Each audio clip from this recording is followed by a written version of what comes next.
그 이메일의 제목은 평범했다. 김민준 부장님께 인사팀.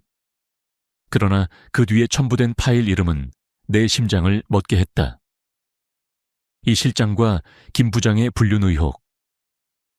첨부 파일은 여러 장의 사진과 짧은 동영상 클립을 담고 있었다. 희미한 조명 아래 카페에서 마주 앉아 있는 나, 그리고 이지혜, 그녀의 수줍은 웃음과 내가 무심코 짓고 있던 미소 퇴근길, 어색하게 거리를 두고 걷는 우리의 뒷모습. 그 모든 사진과 영상에는 내연녀와 불륜남이라는 끔찍한 좋은 글씨가 새겨져 있었다. 그 순간 나는 숨을 쉴 수가 없었다. 50년의 삶이 단 한 번의 클릭으로 산산조각 나는 소리가 들리는 듯했다. 평생 쌓아온 성실함, 명예, 그리고 가장으로서의 책임감이 한순간에 무너져 내렸다. 내 손은 떨렸고 눈앞의 모니터 화면이 흐릿하게 번졌다. 이 모든 게 꿈이기를 바랐다. 그러나 현실이었다. 곧이어 인사팀에서 걸려온 전화는 내게 더 이상 회사가 요구하는 명예와 품위를 지킬 수 없게 되었으니 사직서를 제출하라는 차갑고 단호한 통보였다. 그들의 목소리는 이미 모든 것을 결정하고 통보하는 기계적인 음성이었다. 나는 아무 말도 할 수 없었다. 그저 멍하니 수화기를 들고 있을 뿐이었다. 그때서야 나는 그 모든 비난의 시선과 수군거림이 무엇을 의미했는지 깨달았다. 지난 몇 주간 회사 복도에서 마주치는 사람들의 눈빛은 왜 그리 차가웠고 내가 다가가면 왜 그리 서둘러 자리를 피했는지, 커피포트 앞에서의 웃음소리가 내가 등장하면 왜 갑자기 멈추었는지, 나는 그저 내 나이 탓 혹은 승진에 실패한 나의 처지 탓이라고 생각했다. 하지만 그것이 아니었다. 나는 이미 회사 사람들에게 추악한 불륜을 저지른 늙은 남자로 낙인 찍혀 있었던 것이다. 이지혜는 사라지고 없었다. 그녀는 이미 그녀의 복수를 완벽하게 끝내고 유유히 떠난 뒤였다. 그리고 그 복수의 가장 큰 희생양은 바로 나였다. 나는 김민준이다. 올해로 50살. 이 회사에 부장 직함을 달고 있다. 부장이라곤 하지만 더 이상 오를 곳 없는 퇴물이나 마찬가지다. 나의 인생은 지극히 평범했다. 남들이 좋다고 하는 명문대에 가지 못했고, 그렇다고 출중한 재능이 있는 것도 아니었다. 그저 하루하루 성실하게 살았을 뿐이다. 25세 이 회사에 입사해 25년을 한결같이 바쳤다. 내 청춘과 열정, 그리고 삶의 모든 것을 이 회사에 묻었다. 그 대가로 나는 안정된 가정을 꾸렸다. 고등학교 동창인 아내와 결혼했고 2 아이를 낳았다. 아이들은 이제 다 커서 큰아들은 대학 졸업반이고 딸은 군대에 간 아들의 자리를 대신해 나의 외로움을 채워주었다. 물론 이제는 나의 모든 것을 외면하고 있지만 사람들은 나를 성공한 중년이라 불렀다. 하지만 나는 알고 있었다. 내 삶이 얼마나 텅 비어 있는지를. 결혼 생활은 권태와 무관심의 연속이었다. 아내와 나는 이제 서로에게 아무런 감정도 느끼지 못했다. 우리는 한 지붕 아래 사는 동거인에 불과했다. 아침에 일어나면 습관처럼 인사를 건네고 각자 자신의 일터로 향했다.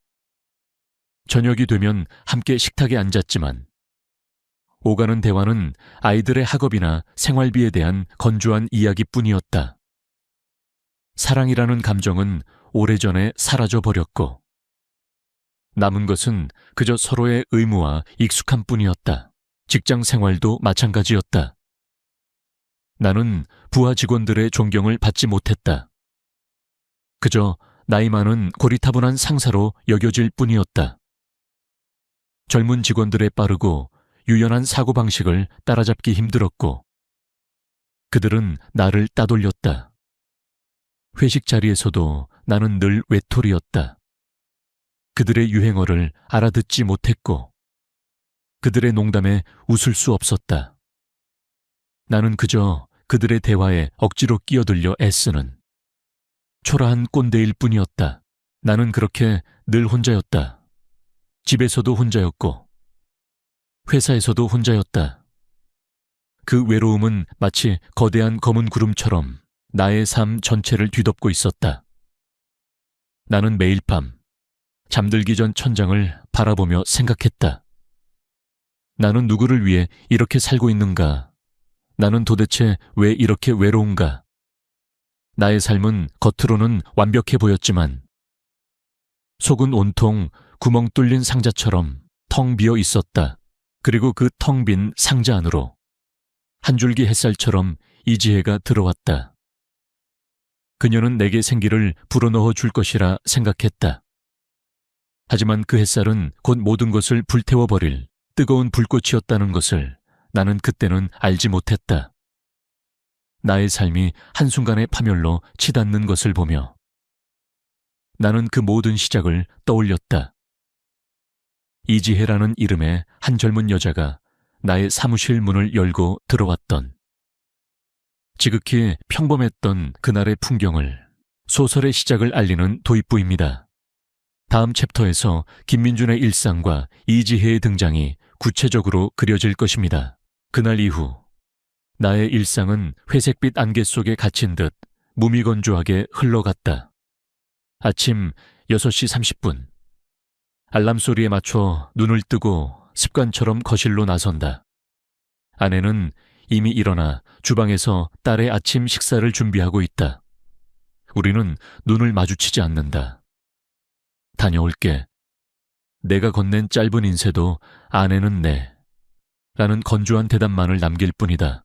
오랜 세월을 함께했지만 이제 우리는 서로에게 아무런 감흥도 관심도 없는 한 지붕 아래의 타인이었다. 사랑이라는 감정은 이미 오래전에 말라버린 낡은 우물처럼 흔적조차 찾아볼 수 없었다. 회사로 가는 길은 매일 똑같았다. 꽉 막힌 도로, 사람들로 가득 찬 지하철. 나는 그 익명의 군중 속에서 한낱점에 불과했다. 사무실에 도착하면 늘 그렇듯 커피 머신 앞으로 향한다. 쓴 아메리카노 한 잔을 뽑아들고 내 자리로 돌아온다. 모니터 전원을 켜고 쏟아지는 업무 메일들을 확인한다. 보고서를 쓰고 회의에 참석하고 부하 직원들에게 지시를 내리는 일의 반복. 25년을 반복해온 이 삶은 이제 더 이상 내게 어떤 의미나 성취감도 주지 못했다. 나는 그저 톱니바퀴처럼 움직이는 기계에 불과했다. 점심시간은 더욱 외로운 시간이었다. 부서원들은 삼삼오오 모여 맛집을 찾아다니거나 최신 유행에 대한 이야기를 나누며 웃고 떠들었다. 나는 그 대화에 끼어들 수 없었다. 그들의 대화는 온통 젊은 세대들의 신조어와 유행에 대한 이야기였고 나는 그저 멀뚱히 앉아 그들을 바라볼 뿐이었다. 가끔은 젊은 직원들이 나를 빤히 쳐다보며 속닥거리는 것을 느꼈다. 저 사람은 왜 저렇게 재미없게 살까? 라는 눈빛이 느껴지는 듯 했다. 나는 그저 그들의 무리에 속하고 싶지 않은 척, 일부러 스마트폰 화면을 들여다보며 혼자인 시간을 즐기는 척했다. 하지만 그럴수록 외로움은 더욱 짙어졌다. 그날은 그런 무미건조한 일상에 작은 파문이 일어난 날이었다. 신입사원 한 명이 우리 부서로 배치되었다. 이름은 이지혜. 나는 그녀를 처음 보았을 때 솔직히 좀 놀랐다. 그녀는 요즘 신입사원들과는 전혀 다른 분위기를 풍겼다. 화려한 옷차림이나 유행하는 명품 가방 대신 촌스러운 꽃무늬가 들어간 셔츠와 낡은 청바지를 입고 있었다. 화장기 없는 얼굴은 창백했고 머리는 부스스하게 묶여 있었다. 그녀의 큰 눈은 불안감으로 가득 차 있었고 모든 움직임은 어딘가 어설프고 서툴렀다. 이 친구가 이번에 우리 부서로 온 신입사원 이지혜 씨입니다. 다들 잘 부탁해요. 팀장이 그녀를 소개했지만 부서원들의 반응은 시큰둥했다. 특히 젊은 여직원들은 대놓고 콧방귀를 뀌거나 휴대폰을 들여다보며 그녀에게 시선을 주지 않았다. 이지혜는 쭈뼛거리며 인사를 건넸다. 이지혜입니다. 잘 부탁드립니다. 그녀의 목소리는 너무 작아서 제대로 들리지도 않았다. 그 순간 나는 왠지 모르게 불길한 예감을 느꼈다. 이 아이는 이 험난한 정글 같은 회사에서 오래 버티지 못할 것이라고. 나의 예감은 틀리지 않았다. 그녀가 온 이후 부서의 분위기는 미묘하게 변했다. 그녀는 모두의 조롱거리였다. 커피포트에 물을 끓이려다 컵을 깨뜨리고 복사기를 제대로 사용하지 못해 복사 용지를 엉망으로 만들었다. 그녀의 서투른 행동들은 모두에게 놀림의 대상이 되었다. 누군가 그녀의 등 뒤에 강원도 감자라고 쓴 포스트잇을 붙여놓았고 그녀는 그것을 모르고 하루 종일 돌아다녔다. 나는 그 모습을 보며 마음 한구석이 쿡쿡 쑤시는 것을 느꼈다. 나도 저렇게 웃음거리가 되었던 시절이 있었나. 점심시간에는 더욱 노골적이었다. 그녀가 함께 식사하자고 다가오면 모두들 핑계를 대며 자리를 피했다. 미안, 나 오늘 선배랑 약속 있어서. 나도 다른 팀 친구랑 먹기로 했어. 결국 그녀는 매번 혼자서 구내식당에서 밥을 먹었다. 그녀의 작은 어깨는 축 처져 있었고 밥을 먹는 내내 고개를 숙이고 있었다. 나는 그녀의 외로운 뒷모습을 보며 나 자신을 보는 듯한 기분을 느꼈다. 가장 심했던 것은 메신저였다. 부서원들은 이지혜를 제외한 단체 채팅방을 만들어 그녀에 대한 이야기를 스스럼 없이 주고받았다. 진짜 죄 때문에 미치겠어. 일도 못하고 눈치도 없고. 그러게 요즘 세상에 저런 애가 있냐. 나는 그들의 대화를 우연히 엿보게 되었고 차마 그들의 잔인함에 할 말을 잃었다. 그들은 그녀의 옷차림, 말투, 심지어 밥 먹는 모습까지 조롱했다. 나는 그들이 보이지 않는 곳에서 얼마나 잔인한 괴물로 변하는지 목격했다. 어느 날 이지혜는 탕비실에서 혼자 훌쩍거리고 있었다. 누군가 그녀가 실수로 쏟은 커피를 보고 그녀의 사물함에 커피 닦는 법이나 배우고 와라는 메모를 남겼다고 했다. 그녀의 어깨가 떨리는 것을 보며 나는 잠시 망설였다. 다가가서 괜찮냐고 물어볼까 하니 내가 무슨 상관인가. 나는 늘 그래왔듯이 모든 것을 모르는 척 내 갈 길을 갔다. 나는 그녀의 슬픔을 외면했다. 내 삶의 외로움만으로도 충분히 버거웠기 때문이다. 그날 저녁 나는 퇴근길에 무거운 발걸음으로 집을 향했다. 아내는 오늘도 먼저 잠들어 있었다. 나는 차가운 식탁에 앉아 혼자 밥을 먹었다. 그날 하루 종일 보았던 이지혜의 외로운 뒷모습이 자꾸만 떠올랐다. 그녀는 마치 거울 속에 비친 나 자신을 보는 것 같았다. 거대한 도시의 작은 사무실에서 우리 둘은 똑같은 외로움을 견디고 있었다. 그때 나는 몰랐다. 내가 외면했던 그 작은 슬픔이 곧 나의 삶을 송두리째 뒤흔들 거대한 폭풍의 전조였다는 것을. 나는 외로움에 목말라 있었고 그녀는 그 목마름을 채워줄 오아시스처럼 보였다. 하지만 그곳은 치명적인 독이 숨겨진 덫이었다. 그날은 평범한 오후였다. 아니, 내게는 평범했지만 그녀에게는 지옥 같은 시간이었을 것이다. 모두가 점심을 먹고 돌아와 나른함에 젖어 있는 시간. 복사기 주변에서 소란이 일어났다. 부서의 막내 여직원인 미나가 짜증 가득한 목소리로 소리쳤다. 진짜 이지혜 씨, 복사기 그렇게 쓰는 거 아니잖아요. 용지가 다 구겨졌잖아요. 나는 내 자리에서 미나의 목소리를 들었다. 또 이지혜인가. 나는 고개를 젓고 모니터 화면에 시선을 고정하려 애썼다. 굳이 나서서 좋을 일은 없었다. 그들의 문제는 그들 스스로 해결하게 두는 게 옳다고 생각했다. 하지만 미나의 목소리는 멈추지 않았다. 아니, 진짜 이 정도면 일부러 이러는 거 아니에요. 한두 번도 아니고. 부장님, 보셨죠? 저것 좀 보세요. 미나는 구겨진 용지 뭉치를 들고 내게로 다가왔다. 나에게 도움을 청하는 것이 아니라 그녀를 비난하는 데에 나의 동의를 구하려는 듯한 행동이었다. 나는 억지로 미소를 지으며 말했다. 하하, 뭐 그럴 수도 있지. 미나 씨가 좀 가르쳐줘. 그때 이지혜가 어깨를 움츠린 채 작은 목소리로 말했다. 죄송합니다. 제가 잘 몰라서. 그녀의 사과에 미나는 더욱 기가 찼다는 듯이 콧방귀를 뀌었다. 모른다고요, 이지혜 씨. 여기 학교 아니에요. 회사는 돈 벌려고 오는 곳이라고요. 눈치껏 좀 하세요. 제발. 나는 미나의 말에서 날이 선 비아냥거림을 느꼈다. 그건 단순한 질책이 아니었다.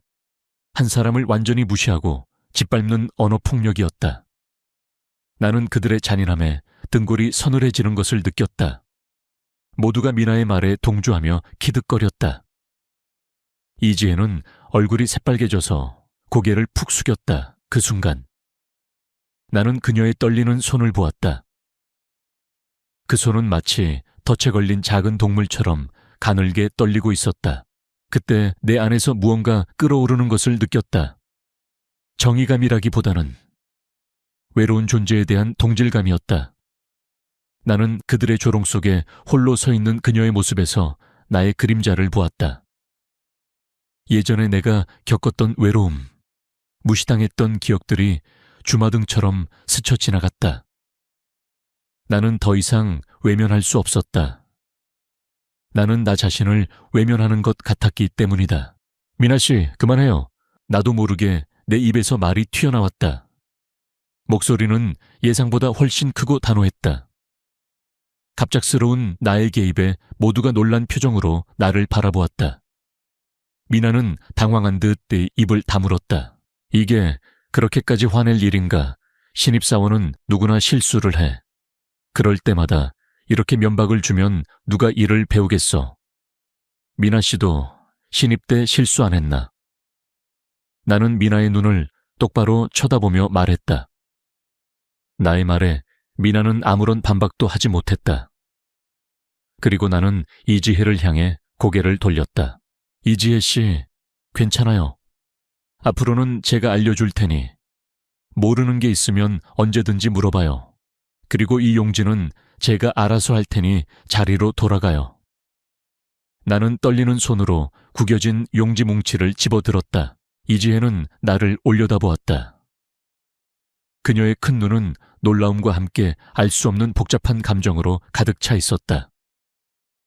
그녀의 눈빛은 마치 깊은 호수처럼 투명했지만 동시에 그 안에 거대한 빙하가 숨겨져 있는 듯 차가운 기운이 느껴지기도 했다. 나는 그 순간 그녀의 눈에서 처음으로 나를 향한 감정을 보았다. 그것은 단순한 고마움이 아니었다. 마치 오랜 시간 굶주렸던 야수가 먹이를 발견한 듯한 섬뜩할 만큼 강렬한 시선이었다. 그녀는 아무 말도 하지 않고 그저 고개를 꾸벅 숙인 뒤 조용히 자신의 자리로 돌아갔다. 그날 이후 이지혜는 나를 이전과는 다른 시선으로 바라보기 시작했다. 복도에서 마주칠 때마다 그녀는 늘 먼저 인사를 건넸고 엘리베이터에서는 늘 내 뒤에 서서 나를 배려했다. 그리고 어느 날 퇴근길에 그녀가 조심스럽게 내게 다가왔다. 부장님, 그날 정말 감사했습니다. 제가 어떻게든 보답하고 싶어서요. 혹시 괜찮으시다면 저녁이라도. 그녀의 목소리는 여전히 작았지만 전과는 달리 조금의 떨림도 느껴지지 않았다. 그 목소리는 마치 잘 짜인 연극의 대본처럼 정확하고 또렷했다. 나는 순간 망설였다. 아내와의 저녁 식사는 늘 차갑고 집에 들어가도 대화 한마디 없는 공허 한만이 나를 기다리고 있었다. 그런 내게 그녀의 제안은 마치 사막의 오아시스처럼 달콤하게 느껴졌다. 나는 거절할 이유를 찾지 못했다. 오히려 그 제안에 내심 기대하고 있는 나 자신을 발견했다. 그래. 그럼 저기 회사 앞 족발집 어때? 젊은 사람들이 좋아한다던데. 나는 어색하게 웃으며 말했다. 그녀는 환하게 미소 지었다. 그 미소는 그동안 그녀가 보여주었던 불안하고 위축된 표정과는 전혀 다른 천진난만한 소녀의 미소였다. 나는 그 미소에 왠지 모르게 마음이 흔들렸다. 그날 밤, 우리는 회사 근처의 허름한 족발집에서 저녁을 먹었다.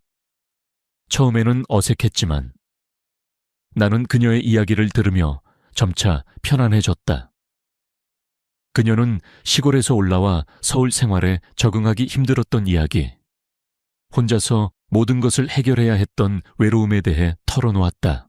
나는 그녀의 이야기에서 나 자신을 보았다. 겉으로는 멀쩡해 보이지만 속으로는 늘 혼자였던 나 자신. 그녀는 나의 공허함을 이해해주는 유일한 사람이 되어주었다. 그녀의 이야기에 귀를 기울이는 동안 나는 내가 얼마나 외로웠는지를 다시 한번 깨달았다. 그녀의 작은 손이 내게 건넨 것은 한 끼의 식사가 아니었다. 그것은 차갑게 얼어붙었던 내 심장을 녹여줄 따뜻한 위로였다. 그 순간 나는 알지 못했다. 그 위로가 곧 나를 파멸로 이끌 치명적인 유혹의 시작이었다는 것을. 그날 족발집에서의 저녁 식사는 단순한 한 끼가 아니었다. 그것은 차가운 얼음처럼 굳어있던 내 삶의 틈새로 스며들어온 따뜻한 온기였다. 그녀는 마치 세상의 모든 상처를 짊어진 아이처럼 위태로워 보였고 나는 그런 그녀를 보호해주고 싶은 알 수 없는 감정에 사로잡혔다. 그 감정은 동정이었을까? 아니면 오랜 외로움 끝에 찾아온 낯선 위안이었을까? 그날 이후 우리는 매일 밤 비밀스러운 대화를 나누기 시작했다. 카카오톡 메시지였다. 처음에는 회사 일에 대한 이야기로 시작했다. 그녀는 여전히 회사 생활에 어려움을 겪고 있었고 나는 선배로서 그녀에게 조언을 해주었다. 하지만 대화의 내용은 점점 개인적인 영역으로 파고들었다. 부장님, 오늘 너무 힘들었어요. 팀장님이 제가 쓴 보고서를 보고 사람들 앞에서 소리 지르셨어요. 그녀의 메시지에는 눈물을 흘리는 이모티콘이 함께 있었다. 나는 그녀의 작은 상처에도 마음이 아팠다. 괜찮아요. 제가 보고서 다시 봐드릴게요. 너무 신경 쓰지 마요. 나는 그렇게 답장하며 그녀를 위로했다. 그녀는 나를 부장님이라고 불렀지만 메시지 속의 그녀는 더 이상 쭈뼛거리는 신입사원이 아니었다. 그녀는 내게 하루의 힘든 일들을 털어놓고 때로는 시시콜콜한 일상에 대해 이야기하며 천진난만하게 웃는 아이 같았다. 그녀의 메시지는 나의 팍팍한 삶의 한 줄기 빛과 같았다. 나는 퇴근 후 아내와 함께 앉아있는 것일 소파에서도 몰래 그녀의 메시지를 확인하곤 했다. 아내는 내게 아무 관심도 없었지만 나는 혹시라도 그녀가 내 휴대폰 화면을 볼까봐 심장이 쿵쾅거렸다. 우리는 점심시간에도 가끔 만나 밥을 먹었다. 사람들이 많은 구내식당이 아닌 회사 근처의 작은 백반집이었다. 그곳에서 우리는 아무런 방해 없이 대화를 나눌 수 있었다. 그녀는 내게 자신의 꿈을 이야기했다. 서울에 있는 작은 방을 꾸며서 예쁜 그림들을 걸어두고 싶다고 했다. 나는 그녀의 순수한 꿈을 들으며 잊고 지냈던 젊음의 열정을 다시 느꼈다. 어느 날 그녀는 부장님은 행복하세요? 라고 물었다. 나는 그 질문에 선뜻 대답할 수 없었다. 나는 겉으로는 완벽한 가정을 꾸렸지만 행복과는 거리가 멀었다. 나의 결혼 생활은 이미 오래전에 끝난 연극이나 다름없었다. 나는 그녀의 질문에 글쎄, 행복이 뭘까? 잘 모르겠네 라고 얼버무렸다. 그녀는 가만히 나를 바라보다 말했다. 저는 행복하고 싶어요. 부장님도 그랬으면 좋겠어요. 그녀의 말은 내 가슴을 쿡 찔렀다. 나는 그녀의 눈에서 진심을 보았다. 그녀는 내가 아닌 외로운 한 사람으로서의 나를 바라보고 있었다. 나는 점점 더 이지혜에게 의지하게 되었다. 회사에서 힘든 일이 있을 때마다 나는 그녀의 메시지를 기다렸다. 그녀의 위로 한마디가 내게는 그 어떤 진통제보다 큰 위안이 되었다. 나의 마음속 깊은 곳에 숨어있던 외로움은 그녀의 존재로 인해 잠시나마 잊혀졌다. 나는 그녀에게서 내가 오랫동안 갈망했던 따뜻한 관심과 이해를 얻고 있었다. 어느 날 저녁, 우리는 회사 근처 카페에서 커피를 마셨다. 창밖으로 비가 내리고 있었다. 빗소리를 들으며 우리는 아무 말 없이 앉아 있었다. 그때 이지혜가 조심스럽게 내 손을 잡았다. 그녀의 손은 작고 따뜻했다. 나는 깜짝 놀라 손을 빼려 했지만 그녀는 내 손을 더욱 꼭 잡았다. 부장님, 저한테는 부장님밖에 없어요. 저를 이렇게 있는 그대로 봐주고 걱정해 주시는 분은 부장님밖에 없어요. 나는 그녀의 말에 심장이 쿵 하고 내려앉는 것을 느꼈다. 그녀의 눈은 빗방울처럼 촉촉하게 젖어 있었다. 나는 그녀의 눈에서 진심을 보았다. 그 진심은 내 마음속에 숨겨왔던 금기를 깨뜨렸다. 나는 그녀를 끌어안고 싶었다. 이대로 그녀를 놓치면 다시는 이런 따뜻함을 느낄 수 없을 것 같았다. 그날 밤 나는 아내에게 야근이 있다고 거짓말을 하고 그녀와 함께 밤늦게까지 있었다. 우리는 아무 일도 하지 않았다. 그저 서로의 존재를 확인하며 위로를 주고받았다. 나는 그녀의 머리를 쓰다듬어 주었고 그녀는 나의 어깨에 기대어 잠이 들었다. 나는 그녀의 숨소리를 들으며 생각했다. 이것이 내가 그토록 갈망하던 사랑인가? 나는 알고 있었다. 내가 걷고 있는 이 길이 잘못된 길이라는 것을, 아내를 기만하고 가정을 배신하는 행위라는 것을. 하지만 나는 멈출 수 없었다. 그녀가 내게 준 감정은 너무나 달콤했고 나의 외로움은 너무나 깊었다. 나는 이 관계가 파국을 맞을 것이라는 것을 직감했지만 이미 그 달콤한 유혹의 늪에 깊숙이 빠져버린 후였다. 나는 매일 밤 아내가 잠든 후 그녀에게 메시지를 보내는 이중적인 삶을 살았다. 그 속에서 나는 짜릿한 스릴과 함께 죄책감에 시달렸다. 하지만 그 죄책감은 그녀의 메시지 한 통에 모두 사라지곤 했다. 나는 텅 빈 삶을 채워줄 달콤한 마약을 끊을 수 없는 중독자처럼 되어가고 있었다. 그리고 나는 이지혜가 그 마약을 건넨 사람이라는 것을 그때는 알지 못했다.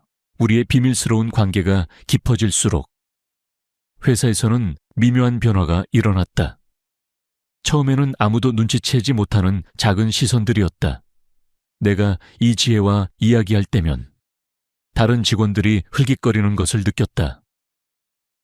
그 시선들에는 궁금증과 함께 묘한 경멸이 섞여 있었다. 나는 그것을 단순히 상사와 신입사원의 잦은 소통에 대한 호기심이라 생각하고 무시했다.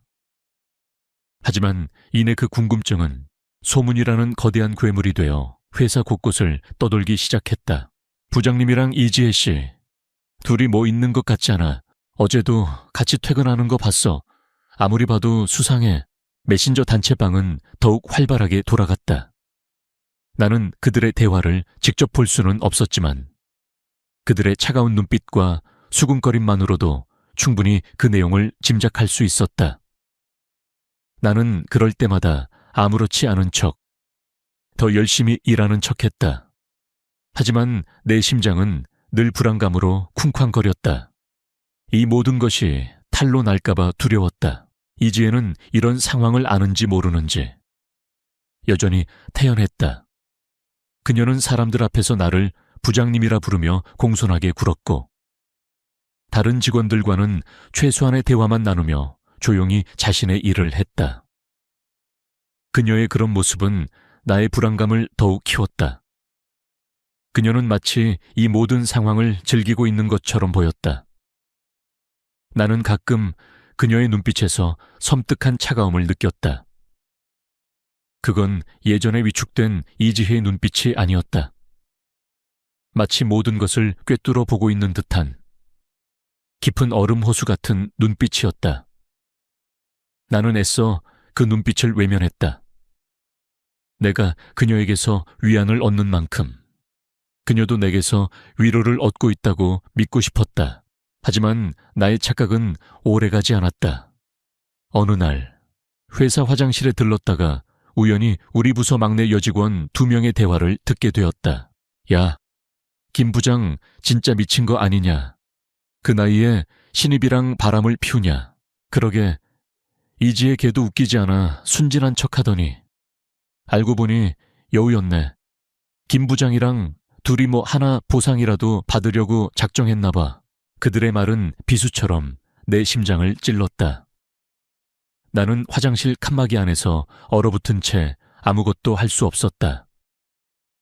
나는 그들에게 늙은 불륜남이자 탐욕스러운 욕망에 눈먼 사람으로 낙인 찍혀 있었다. 그들은 나의 가정을, 나의 인생을, 나의 모든 것을 조롱하고 있었다. 숨막히는 분노와 함께 나는 그들의 말에 동조하는 내 주변의 수많은 사람들의 얼굴을 떠올렸다. 나는 그들의 잔인한 뒷말의 주인공이 되어버린 것이다. 나는 그날 이지혜에게 메시지를 보냈다. 우리 당분간은 연락하지 말아요. 회사에 소문이 너무 안 좋게 퍼졌어요. 그녀는 곧바로 답장했다. 부장님, 저한테 왜 그러세요? 제가 부장님한테 무슨 잘못이라도 했어요. 부장님이 저를 모른 척 하셔도. 저에게는 부장님밖에 없어요. 그녀의 메시지는 나의 마음을 흔들었다. 나는 그녀의 메시지에서 느껴지는 불안감과 외로움에 다시 한번 마음이 약해졌다.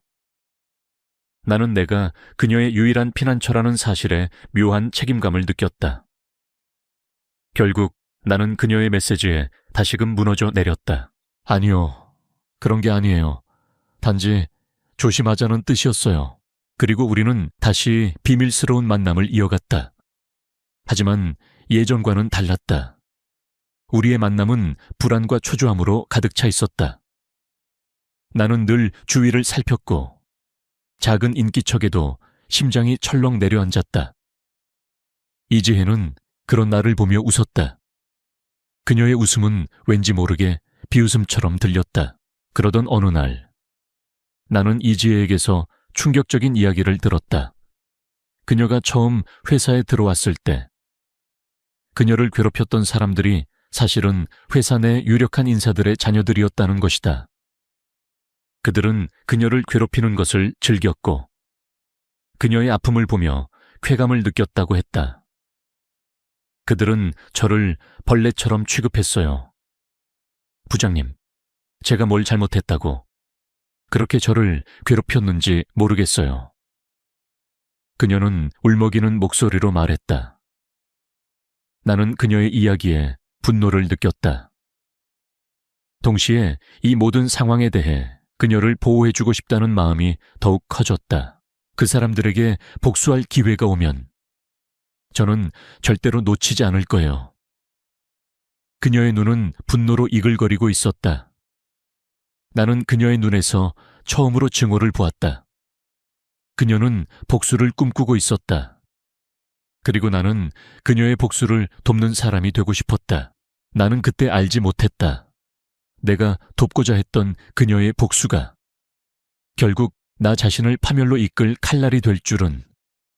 나는 그녀의 감정의 소용돌이에 휘말려 내가 걷고 있던 길이 벼랑 끝이라는 것을 알아채지 못했다. 나의 외로움과 그녀의 분노가 만나 우리는 돌이킬 수 없는 비극의 서막을 올리고 있었다. 우리 부서의 연례 워크숍은 늘 그렇듯 지루하고 형식적이었다. 하지만 올해의 워크숍은 내게 다른 의미로 긴장감을 안겨주었다. 2박 3일간의 워크숍은 내게 이지혜와의 비밀스러운 관계가 탈로 날지도 모르는 절체절명의 위기였다. 나는 이지혜에게 워크숍 기간 동안 최대한 거리를 두자고 신신당부했다. 그녀는 내 말을 듣는 척했지만 나는 그녀의 눈빛에서 묘한 장난기를 보았다. 워크숍 첫날, 오후 활동으로 팀빌딩 게임이 진행되었다. 우리 팀은 숲속에서 보물찾기 미션을 수행해야 했다. 팀원들은 335 짝을 지어 숲속으로 흩어졌다. 나는 일부러 뒤처져 혼자 걷고 있었다. 그때 등 뒤에서 작은 발소리가 들렸다. 이지혜였다. 부장님, 혼자 가세요. 같이 가요. 나는 당황했다. 이지혜 씨, 내가 거리를 두자고 했잖아요. 사람들이 보면 어쩌려고 그래요. 그녀는 싱긋 웃었다. 뭐, 어때요? 여기 아무도 없는데. 그리고 부장님은 저를 정말로 싫어하는 게 아니잖아요. 그녀의 도발적인 말에 나는 아무 대답도 할 수 없었다. 그녀는 내 손을 잡고 조심스럽게 길을 걸었다.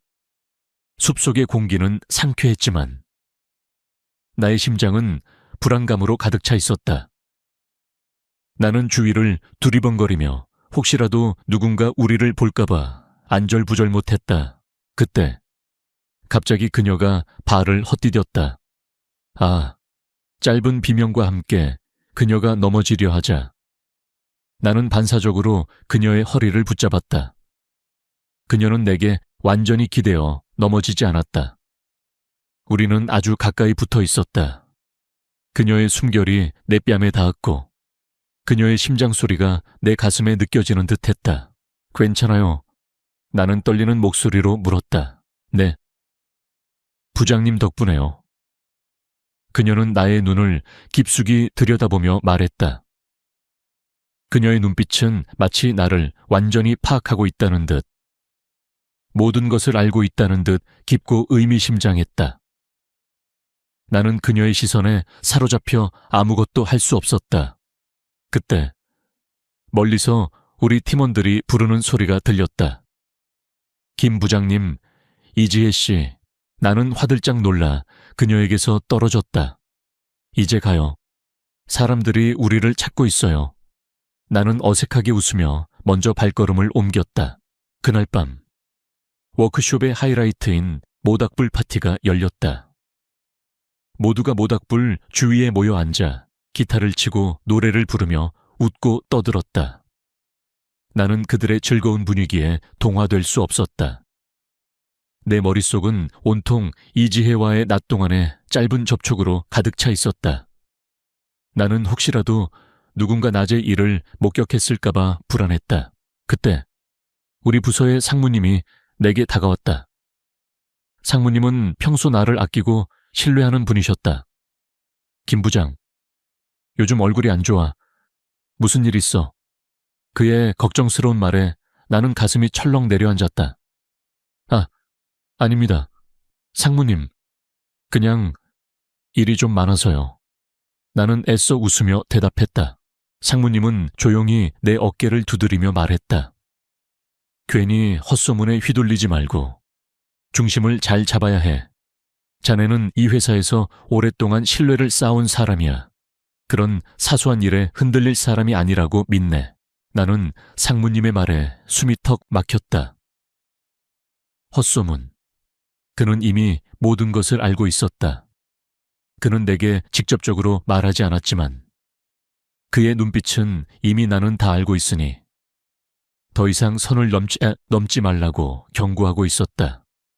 나는 상무님의 경고에 정신이 번쩍 들었다.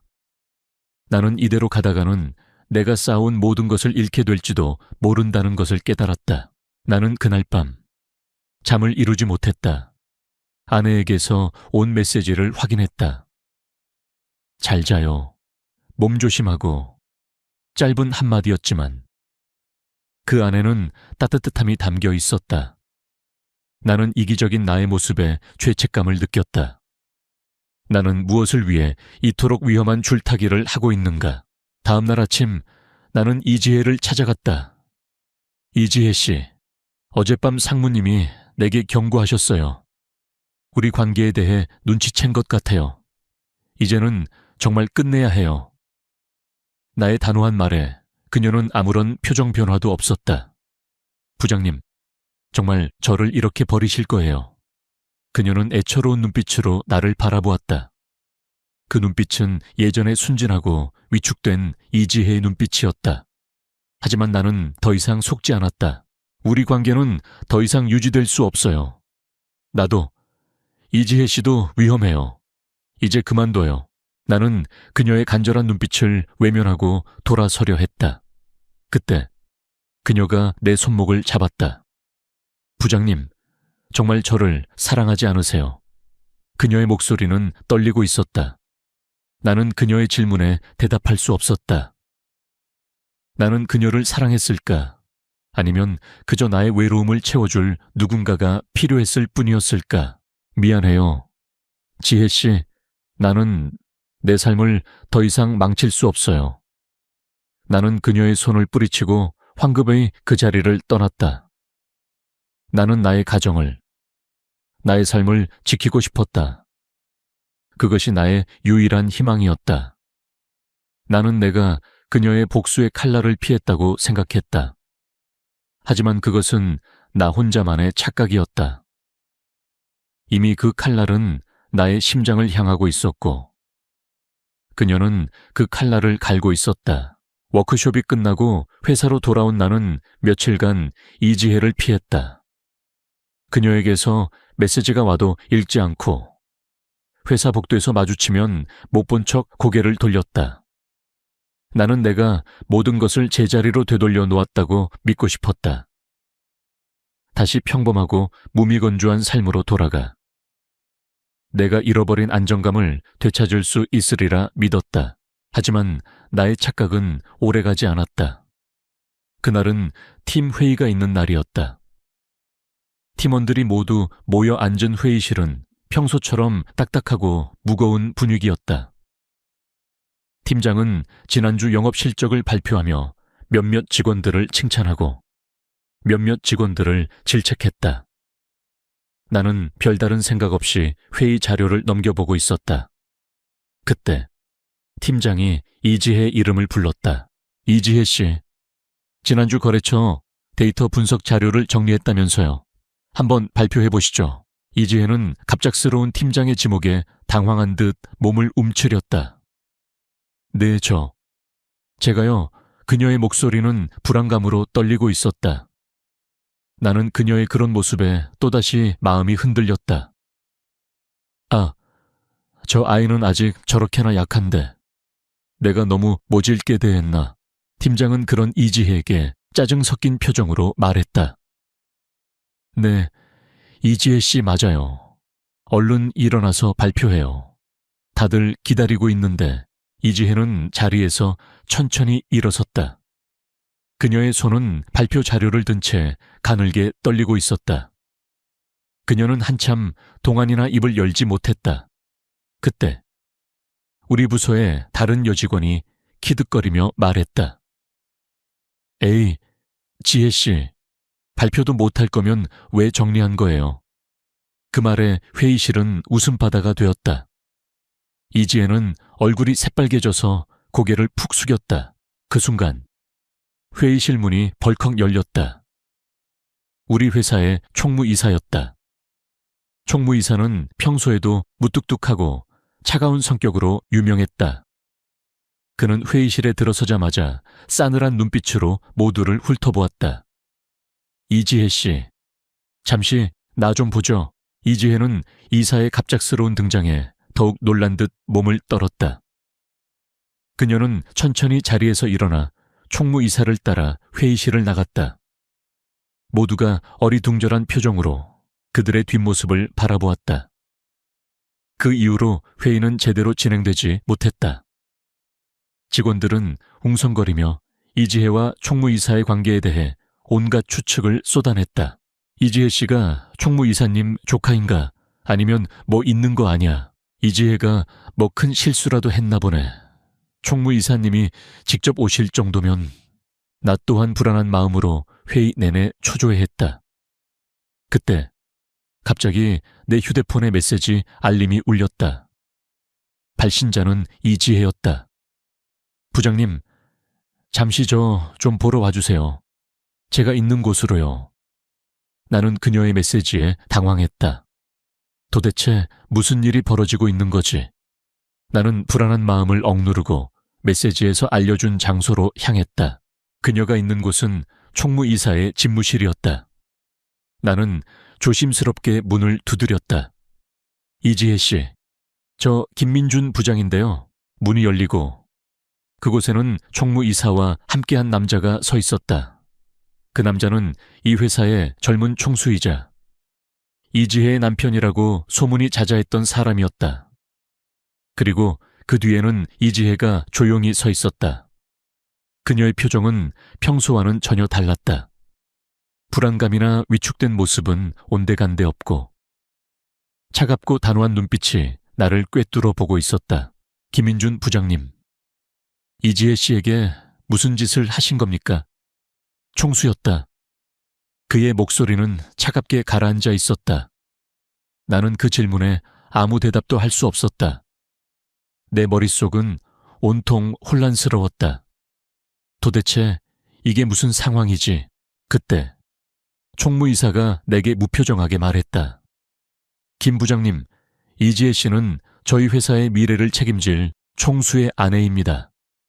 그녀는 당신과 같은 하찮은 인간들의 놀림감이 되기 위해 회사에 들어온 것이 아닙니다. 그의 말에 나는 충격을 받았다. 이지혜가 총수의 아내라고 그럼 그동안의 그 순진한 모습은 뭐였지? 나는 믿을 수 없다는 듯 이지혜를 바라보았다. 그녀는 나를 보며 싸늘한 미소를 지었다. 부장님, 그동안 저 많이 이용하셨죠. 제가 순진한 시골 처녀라고 생각해서 저의 외로움을 이용하고 저를 가지고 놀았잖아요. 저도 똑같이 되돌려 준 것뿐이에요.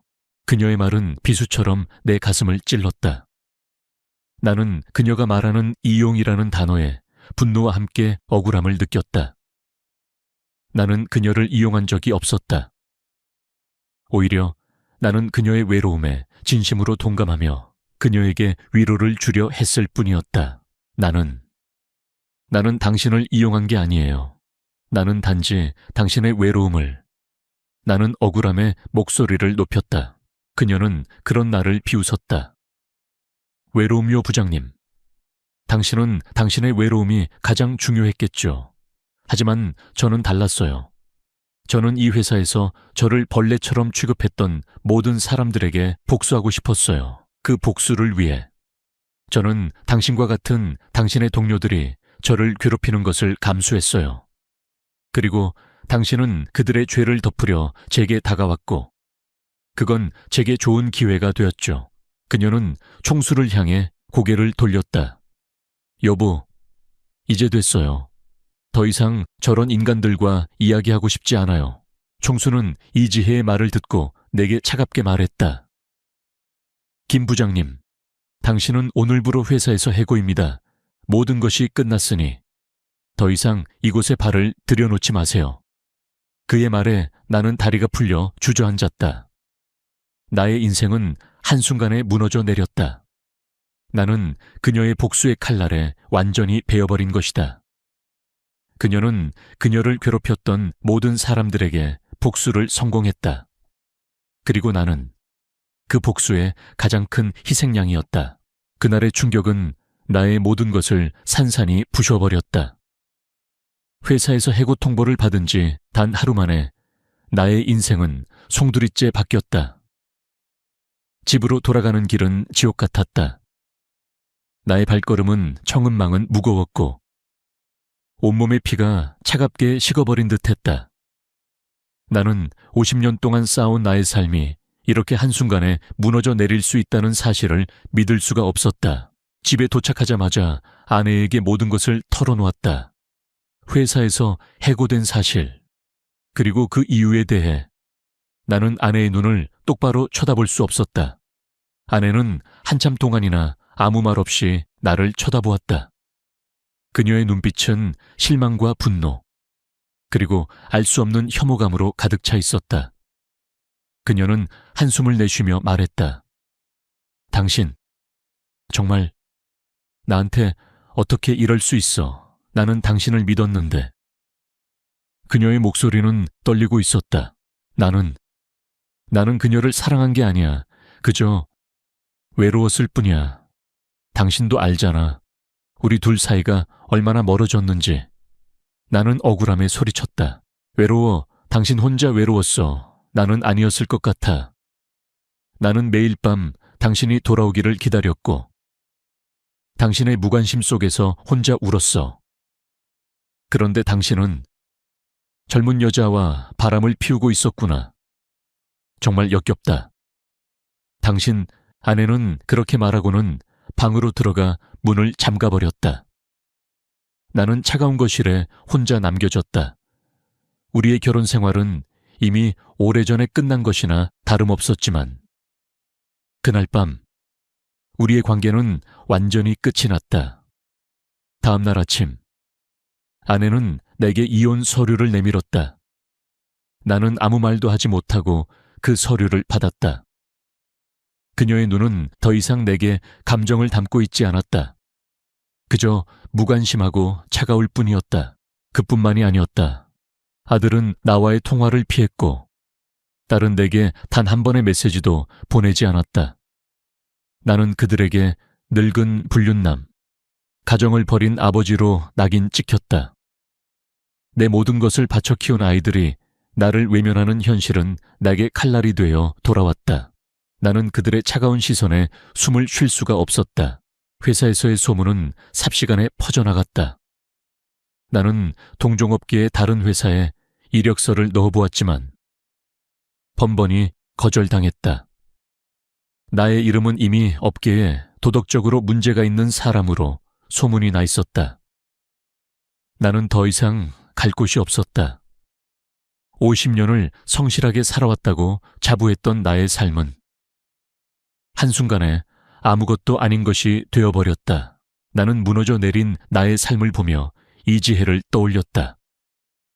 그녀는 지금쯤 무엇을 하고 있을까? 그녀의 복수가 성공한 후 그녀는 과연 행복할까? 나는 그녀에게 메시지를 보내보았다. 수십 번, 수백 번. 하지만 그녀는 단 한 번도 나의 메시지를 읽지 않았다. 그녀는 그녀의 목적을 달성한 후 나를 쓰레기처럼 버린 것이다. 나는 그녀의 잔인함에 치를 떨었다. 나는 나의 인생을 돌아보았다. 나는 왜 이지혜에게 끌렸을까? 그것은 사랑이었을까? 아니다. 그것은 사랑이 아니었다. 그것은 나의 외로움, 나의 공허함, 그리고 나의 보잘것없는 자존심 때문이었다. 나는 한때 이 회사에서 인정받는 사람이었고, 가정에서는 사랑받는 가장이었다. 하지만 시간이 흐르면서 나는 점점 더 작아졌다. 회사에서는 퇴물 취급을 받았고, 가정에서는 무관심 속에 방치되었다. 나는 이지혜에게서 내가 잃어버린 나의 존재감을 되찾고 싶었던 것이다. 그녀의 메시지에 나는 여전히 쓸모있는 사람이라는 것을 느꼈고, 그녀의 의존적인 태도에 나는 여전히 누군가에게 필요한 존재라는 것을 확인받고 싶었다. 하지만 그 모든 것은 환상이었다. 그녀는 나의 외로움을 이용했고, 나는 그녀의 복수의 도구가 되어버렸다. 나는 그녀를 구원하려 했지만 사실은 나 스스로를 파멸로 이끌고 있었던 것이다. 나는 이제 모든 것을 잃었다. 직업, 가족, 명예, 그리고 무엇보다 나 자신. 나는 가장 깊은 나락으로 떨어져 혼자 남겨졌다. 차가운 방에 홀로 앉아 나는 이지혜와의 추억을 떠올렸다. 그녀와 함께 먹었던 족발, 그녀가 내 손을 잡았던 순간, 그녀의 어깨에 기댄 차에 들었던 그녀의 숨소리. 그 모든 기억들은 이제 독이 되어 나를 갉아먹고 있었다. 나는 그녀의 달콤한 유혹에 넘어간 나 자신을 용서할 수 없었다. 나는 나를 비웃었다. 내가 그토록 경멸했던 욕망에 눈먼 늙은 남자. 이제 그 모습이 바로 나였다. 나의 삶은 더 이상 내게 아무런 의미도 주지 못했다. 나는 그저 숨쉬는 시체와 같았다. 모든 것을 잃고 난 후 나의 삶은 정지해버렸다. 이혼 서류에 도장을 찍고 아내와 헤어졌다. 그녀는 나를 원망하지 않았다. 그저 텅 빈 눈으로 나를 바라보았을 뿐이다. 그 무관심이 나를 더 아프게 했다. 그녀에게 나는 이제 감정을 쏟을 가치조차 없는 존재였다. 두 아이는 나를 보러 오지 않았다. 내가 보낸 메시지에도 답이 없었다. 나의 세상은 멸망했다. 나는 가족이라는 따뜻한 울타리를 잃고 홀로 남겨졌다. 회사를 그만둔 후 나는 한동안 아무것도 하지 않았다. 그저 집에 틀어박혀 잠만 잤다. 잠에서 깨어나면 멍하니 천장만 바라보았다. 머릿속에는 이지혜와의 기억들이 필름처럼 스쳐 지나갔다. 그녀의 웃음, 그녀의 눈물, 그녀의 말들, 그 모든 것들이 이제는 나를 비웃는 환청처럼 느껴졌다. 나는 그녀가 내게 던졌던 말들을 곱씹었다. 부장님, 저한테는 부장님밖에 없어요. 그 말은 사랑의 고백이 아니었다. 그것은 나를 덫으로 유인하는 미끼였다. 나는 그 미끼를 덥석 문 어리석은 물고기였다. 나는 나 자신을 증오했다. 50년 동안 쌓아온 모든 것을 단 한 번의 어리석은 유혹에 넘어가 잃어버린 나 자신이 너무나 한심했다. 나의 외로움이 그토록 깊었을까? 나는 왜 나의 외로움을 아내와의 대화로 풀지 못했을까? 왜 나는 내가 진정으로 사랑해야 할 사람을 외면하고 나를 파멸로 이끌 가짜 사랑에 매달렸을까? 어느 날 밤 나는 잠을 이룰 수 없어 거리를 배회했다. 텅 빈 새벽 공기는 차가웠다. 나는 발걸음이 닿는 대로 걸었다. 그러다 문득 발길이 멈춘 곳은 이지혜와 처음 만났던 족발집 앞이었다. 그곳은 여전히 불이 환하게 켜져 있었고 사람들로 북적였다. 나는 창가에 서서 그들의 웃음소리를 들었다. 그들의 웃음소리는 내게는 닿지 않는 다른 세상의 소리였다. 나는 그날 밤 족발집에서 그녀와 나눴던 대화를 떠올렸다. 저는 행복하고 싶어요. 그녀의 말. 그녀는 지금쯤 행복할까? 그녀의 복수가 성공했으니. 그녀는 이제 더 이상 외롭지 않을까? 나는 그녀의 행복을 빌어주고 싶지 않았다. 나는 그녀가 나만큼 불행해지기를 바랐다. 그녀가 나에게 준 고통을 똑같이 느끼기를 바랐다. 나의 마음은 증오로 가득 차 있었다. 나는 며칠 후 용기를 내어 아들에게 전화를 걸었다. 오랜 신호음 끝에 아들이 전화를 받았다. 아버지, 무슨 일이에요? 아들의 목소리는 차갑고 딱딱했다. 나는 그의 차가운 목소리에 아무 말도 할 수 없었다. 아니, 그냥 목소리가 듣고 싶어서. 나의 말에 아들은 한숨을 내쉬었다. 아버지, 저 이제 바빠서 전화 끊을게요. 그리고 전화는 끊겼다. 나는 끊어진 전화기를 든 채 한참 동안이나 서 있었다. 나의 죄는 용서받을 수 없는 죄였다. 나는 아이들의 삶에 다시는 돌아갈 수 없는 존재가 되어버린 것이다. 나는 나의 과거를 후회했다. 나는 왜 그날 복사기 앞에서 그녀의 손을 잡았을까? 왜 나는 그녀와의 저녁 식사 제안을 거절하지 못했을까? 왜 나는 그녀의 달콤한 메시지에 중독되어 버렸을까? 그 모든 왜들은 나를 벼랑 끝으로 몰아세웠다. 나는 이제 갈 곳이 없었다. 직업을 잃었고, 가족을 잃었다. 친구들은 나의 전화를 받지 않았고, 사람들은 나를 피했다. 나는 사회에서 완전히 격리된 외톨이가 되어버렸다. 나의 삶은 더 이상 내게 아무런 의미도 주지 못했다. 나는 그저 살아있다는 것 자체가 고통이었다. 나는 매일 밤 잠들기 전 이지혜에게 메시지를 보냈다. 지혜 씨, 나는 당신을 용서할 수 없어요. 하지만 당신이 행복하기를 바라요. 나를 이렇게 만든 당신이 너무 미워요. 하지만 나도 당신이 외롭지 않기를 바라요. 나의 메시지들은 복수심과 함께 알 수 없는 연민을 담고 있었다. 나는 그녀에게서 받은 상처를 극복하지 못했지만 동시에 그녀가 느꼈을 외로움을 이해하고 있었다.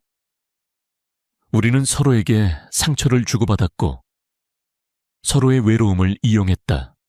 우리는 똑같이 나약한 존재였다. 나는 나의 삶이 이제 더 이상 회복될 수 없다는 것을 깨달았다. 나는 내가 저지른 죄에 대한 대가를 치르고 있었다. 그 대가는 너무나 가혹했다. 나는 죽고 싶었다. 하지만 죽을 용기조차 없었다. 나는 그저 살아서 이 모든 고통을 감당해야만 했다. 나의 삶은 영원한 겨울처럼 차갑고 혹독했다. 나는 이제 완전히 혼자가 되었다.